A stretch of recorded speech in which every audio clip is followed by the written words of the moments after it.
শিরিন পারভীন হককে আওয়ামী লীগের আমলে যতগুলো ঘটনা ঘটছে, বিশেষ করে নারী নির্যাতনের যতগুলো ঘটনা ঘটছে, দিস ওয়াজ ওয়ান পারসন যে একেবারে কি বলে, এই যে মানে she was the torch bearer, right?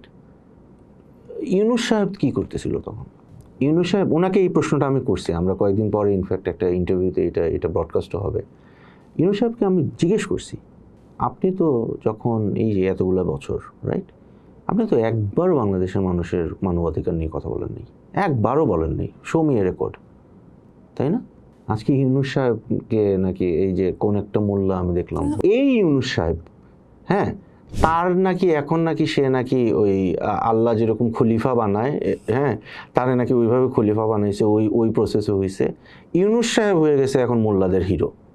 আর শিরিন পারভীন হকরে তারা জুতা দিয়া তারা ইয়ে করতেছে, রাইট, প্রকাশ্যে করতেছে, বেশ্যা বলতেছে নারীদেরকে।